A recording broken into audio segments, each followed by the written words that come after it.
नमस्कार मित्रांनो, DT story teller या चॅनलवरती आज आपण पहिला पॉडकास्ट करणार आहोत. आणि या चॅनलवरती पहिल्या पॉडकास्टसाठी एक ताई आपल्या चॅनलवरती आलेल्या आहेत. सर्वप्रथम आपण आज त्यांची ओळख करून घेऊ. नमस्कार ताई. नमस्कार. आपलं नाव श्रद्धा डिचोलकर, आणि आपण राहता कुठे? मालवण. मालवणमध्ये. आणि आपला नोकरी धंदा काय? हॉटेल व्यवसाय. हॉटेल व्यवसाय मालवणमध्ये. तर कुठचा असा अनुभव तुमच्याकडे आहे गुताटकीचा जो आज आपण या पॉडकास्टच्या माध्यमातून आपल्या चॅनलच्या सर्व प्रेक्षकांना सांगणार आहात? आज म्हणजे माझ्या मिस्टरांच्या बाबतीत एक घडलेलं तुमका असो अनुभव सांगते. तर मित्रांनो, आजचा पॉडकास्ट ताई मालवणातल्या असल्यामुळे हा मालवणी मध्येच होणार आहे, तर थोडं ऍडजस्ट करून घ्या. तर सांगा तुमच्या मिस्टरांच्या बाबतीमध्ये नक्की काय घडलेलं? माझ्या मिस्टरांच्या बाबतीत म्हणजे माझे मिस्टर कसे पेंटिंग करतात ना. पेंटिंगची कामं करता म्हणजे घरं वगैरे रंगवण्याची? हा, घर रंगवण्याचे. तर एकदा असे म्हणजे कधी कधी असे जवळ पण जातात पेंटिंग करू, कधी कधी लांब पण जात, कधी कधी उशीर जाता, कधी कधी लवकर पण घरा घेतात. एक दिवशी असेच गेलेले लांब, तर पेंटिंग करूच्यासाठी. तर ते गेले ते दुपारनंतर गेले ते कसं उशीरच झालं ना, नंतर पेंटिंग करता करता. तर त्यांना कसं सगळा काम संपूर्ण घरा घ्यायचा होता. अर्धा ठेवल्यानंतर परत उद्यासाठी ठेवल्यानंतर उशीर होतो ना, म्हणून ते पेंटिंग करीतच राहिले तर करता करता किती 11 वाजले. रात्रीची? हा, रात्रीचे 11 वाजले तर ते घर मालक होतो ना, तो बोललो काय आता 11 वाजले तर आता जेवणाचा टाइम निघान गेलो, जेवणच जावं आमच्याकडसून. ते बोलले नको माका जाऊ पण उशीर होतो कारण लांब सायकलीन जाऊचा. म्हणजे सायकलीने ये जा करायची? हा, सायकल. तेव्हा काय गाडी वगैरे होती ना, किती तरी 20 एक वर्षापूर्वीची ही गोष्ट. मग सायकलीनेच जायचे. तर आता ते बोलले मालक जेवून जावं, ते बोलले तर मग जरासं जेवून जाऊया असं त्यांच्या मनात दिला. जेवता होता असं बोलता बोलता कसे 12 वाजत दिले ना. 12 वाजल्यानंतर ते असे बाहेर पडले घरा घेऊच्यासाठी घाई गडबडीत. तर येता येता कसा 2-3 किलोमीटर वरती इले. आणि त्या 2-3 किलोमीटर वरती कशी अशी इले ते खाडी होती. आणि खाडीच्या बाजू कसा एका मोठी मोठी झाडं होती आणि त्याच्या साईडने एक अशी पायवाट गेलेली. मग त्या खाडीकडे खाडीवरती पूल होतं जाण्या येण्यासाठी, रस्ता होता. ते कसे उतराक होते ना सायकल त्यांची. उतराक होती तर कसे जोरात सायकल होती ना, अशी फास्ट जाते ना उतराक.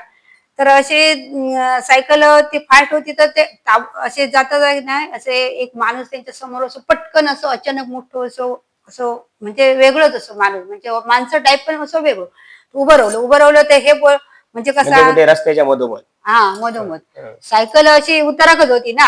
मग तो माणूस बरोबर ते काढला तर हे कमी ठोकतले ना, तर ठोकतले त्यांनी ब्रेक लावलेली. पटकन ब्रेक लावल्यानी तर जो उतराक ब्रेक लावल्यानंतर माणूस कसं पटकनच पडतो ना, मोठा फास्ट पडतो. खाली पडले तर जी पायवाट होती ना खाडीवरसून पुलावरसून ते खाली पडले तर असं खड्ड्यात पडले. म्हणजे त्यांना वाटलं जेव्हा पडले ना ती पायवाटच होती, पण जेव्हा ते खाली पडले तर त्यांना वाटलं की मी मोठ्याशा अशा खड्ड्यातच पडले खड्ड्यात. तर त्यांना असं मग रात्र झाली ना, थोडं काहीतरी दिसा होता असा, नक्की असं म्हणजे स्पष्ट नाही काय दिसा. तो माणूस थोडासा चांदण्याचा प्रकाश होता त्याच्यामुळे अंधुक दिसत. हा, तर तो पडले तर तो माणूस ना असं त्यांना असं म्हणजे वेगळंच दिसक लागलो.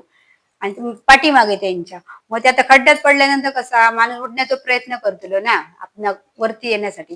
तर ते पडल्यानंतर वरती येण्याचा प्रयत्न करीत, पण त्यांना वरती कसा येऊकच जमा नाही. जेवढे ते वरती येत ना असे उठण्याचा प्रयत्न करीत तेवढे तो कोण माणूस ना त्यांच्या असं म्हणजे त्यांना दाबी असं. पण तो माणूस जो त्यांना रस्त्यावरती दिसलेला तोच माणूस होता की दुसरा होता? तोच माणूस त्यांना त्या खड्ड्यात म्हणजे दाबून धरत होता, उठायला देत नव्हता. असे किती वेळा त्यांनी उठण्याचा प्रयत्न केले, पण तो माणूस त्यांना उठकच देणे म्हणजे असं दिसा त्यांना असं म्हणजे तसं स्पष्ट नाही दिसा. म्हणजे थोडीफार त्याची आकृती अशी दिसा, स्पष्ट नाही दिसा. तर ते म्हणतात असं काय होतं उठक म्हणजे तो उठते तेवढ्या असं खाली दाबल्यासारख्या पाय म्हणजे आपले कसे पाय असे पाठीवर दाबता असे ते काय काय असे भास होऊ लागले. मग पण तिथे आजूबाजूला घरं वगैरे नव्हती काय त्या पुलाच्या आजूबाजूला? घरा होती पण अशी थोडी काहीतरी 100 फुटावरती अशी होती. पण त्यांच्यानी नंतर असं प्रयत्न केला की हाक मार नाही तो कोणाक तरी, पण हाक मारल्याने पण खड्ड्यात पडल्या असं वाटल्यानंतर असं काय स्पष्ट वरती आवाज होणार नाही ना. तरी हाक मारेन. पण एवढ्या रात्री 12-12:30 कशी काही लोक जागी नसतात ना, ते झोपण्याचं तेवढं आणि टायमिंग. गावाकडे लोक साधारण 10-10:30 पर्यंत झोपतात. हो, एवढ्या हे उशिरापर्यंत कोण 12-12:30 राहत नाही. वाजलेली त्या टाइमात. हं. मग किती हाका मारण्याचा प्रयत्न, पण कोणी काय होऊ दिलं नाही, कारण तिथपर्यंत आवाजच पोहोचत नाही होतो त्यांचं. मग तरी पण असे तरी पण अर्धा तास हे चाललेले आहेत सगळं हे प्रकार असो. म्हणजे तो माणूस त्यांना उठायलाच देत नव्हता त्या खड्ड्यातून हा. आणि दाबून धरायचा. आणि मग पुढे म्हणजे मग आता काय करायचं, असे म्हणजे घाबरल्यासारखेच झाले ना ते. म्हणजे असं काय प्रकार होता. ते बोलले, मी तर तुका असं, तू आता सायकलच्या आडवं इल्याच्या नंतर मी तर तुका वाचवण्यासाठी ब्रेक मारले ना, की तुका म्हणजे सायकल लागली तर तू पडशील म्हणा, ठोकलंय तर असं. मग तुका तुझ्या चांगल्यासाठी तुका वाचवले ना मी. मग माका जाऊ दे, माझ्या घरात जाऊ दे मी. असं म्हणजे ते त्या माणसाला सांगायला लागले. हा. तरी पण तो काय माणूस ऐकत नाही. म्हणजे तो तास करी म्हणजे परत त्यांका दाबी. म्हणजे तो माणूस होता की नक्की कुठची अशी वाईट शक्ती किंवा वाईट अशी शक्ती. भुताटकी होती? म्हणजे चेहरा दिसायचा काय त्याचा? ना, चेहरा नाही दिसायचा. म्हणजे वाईट शक्ती असते 12-12:30 दरम्यान काय माणूस नसत ना, कदाचित ती वाईट शक्ती पण असू शकते ना. पण ते असं म्हणजे प्रयत्न खूप केले, पण नाही. त्यांना विनवणी केल्याने की माका म्हणजे माझ्या घरात जाऊ दे म्हणा, माझ्या मी तुका तर चांगल्यासाठी तुका हे केलंय ना, मग माका असं कशाक त्रास देतो. तरी पण नाही.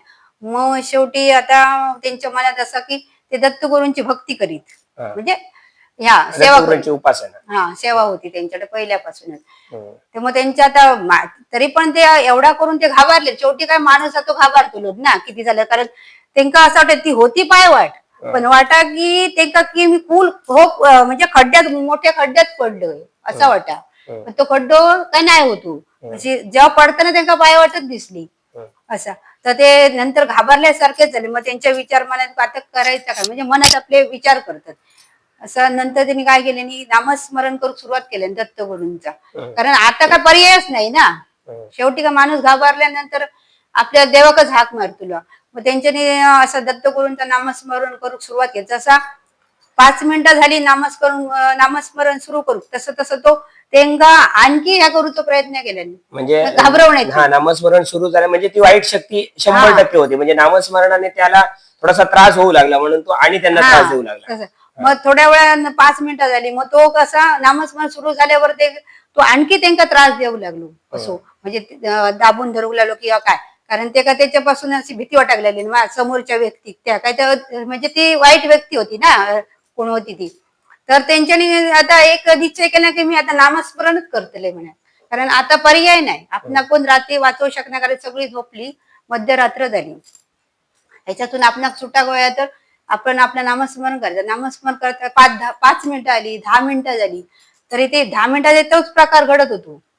शेवटी जशी जशी नामस्मरणाची वेळ जास्त झाली ना, म्हणजे 5 मिनिटं, 10 मिनिटं, 15 मिनिटं, तस तसं तो माणूस कसो जरा जरा त्याचं म्हणजे जो काय त्यांना ह्या त्रास दे होतो, दाबी होतो, काय करी होतो, तो जरा जरा म्हणजे त्याची तीव्रता कमी झाली.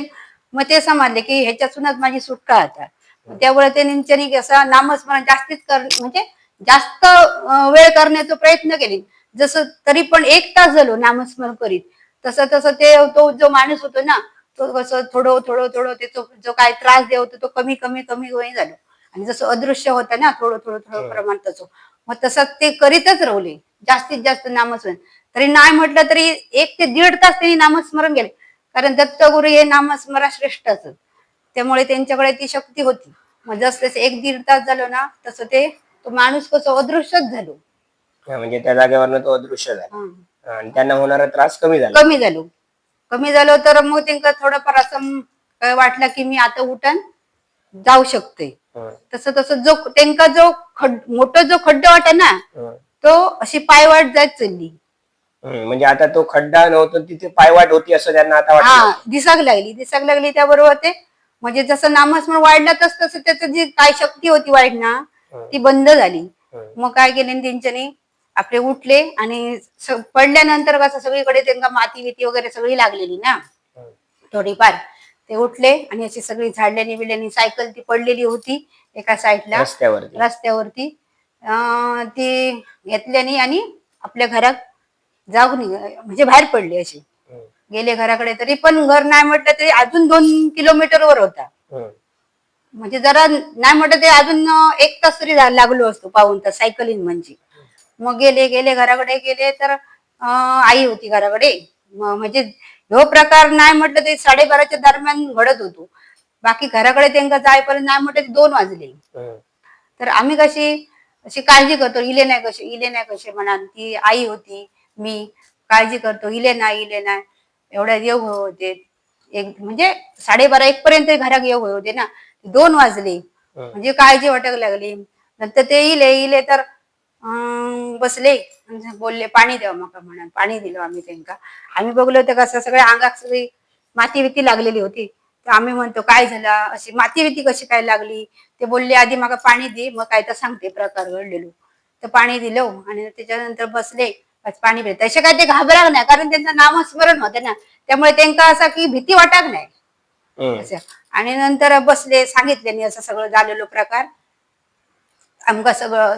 आणि मग आई आई म्हणता अरे आज तर ती म्हणजे सगळं ऐकले आणि तिच्या डोक्यात पटकन असं वाटलं की आज म्हणजे त्यांनी जो घडलेला त्यांच्या बद्दल जो झालेला प्रसंग होता तोच तुम्हाला येऊन घरी सांगितला. हा. आणि त्यांची आई मग त्यांना म्हणाली, मग काय म्हणाली? म्हणजे सगळे सांगितल्यावर ती अशी विचारच पडली की नंतर ऐकल्यानंतर बोलली आज तर अमावास्या होती असा. पण त्यांका माहिती नाही होती ना अमावास्या होती ती असा.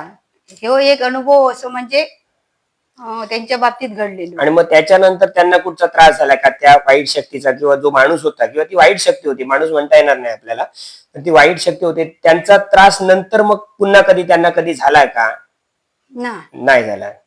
कारण त्यांचं नामस्मरण होतं ना दत्तगुरूंचा. दत्तगुरूंचं नामस्मरण श्रेष्ठ असं, त्याच्या पुढे खयची शक्ती जवळ येऊ शकणार नाही. तर मित्रांनो, असा एक त्यांच्या मिस्टरांच्या बाबतीमध्ये घडलेला भयानक अनुभव आज आपण या पॉडकास्टच्या माध्यमातून ऐकलेला आहे. तर मित्रांनो, हा अनुभव किंवा ही जी भयकथा आहे ती तुम्हाला कशी वाटली ती कमेंट करून नक्कीच सांगा. आणि जर चॅनल तुम्ही सबस्क्राईब केला नसेल तर चॅनल सर्वप्रथम सबस्क्राईब करून घ्या. आपण प्रयत्न करतोय की जास्तीत जास्त पॉडकास्ट या चॅनलवरती यावेत, परंतु कसं आपण ग्रामीण भागामध्ये राहतो, कुडाळ सारख्या एका शहरामध्ये, खेडेगावामध्ये राहतो, त्यामुळे इथली माणसं ही कॅमेराला फेस करताना थोडीशी घाबरतात किंवा कॅमेरा समोर बोलताना थोडीशी अडकळतात, त्यामुळे कॅमेरा समोर येत नाही. तरी देखील आपण प्रयत्न करतो की जास्तीत जास्त लोकांना इथे बोलवावं आपल्या चॅनलवरती, आणि त्यांचे जे काही अनुभव असतील, भयानक अनुभव असतील, भुताटकीचे अनुभव असतील, ते थेट आपल्यापर्यंत पोहोचवे असं आमचं मानस आहे.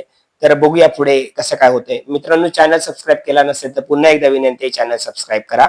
आणि या चॅनलवरती ज्या काही पॉडकास्टच्या माध्यमातून आपल्याला कथा ऐकायला मिळते त्यांचा आस्वाद घ्या. आजपर्यंत मी तुमची या ठिकाणी रजा घेतो. मित्रांनो, धन्यवाद. नमस्कार.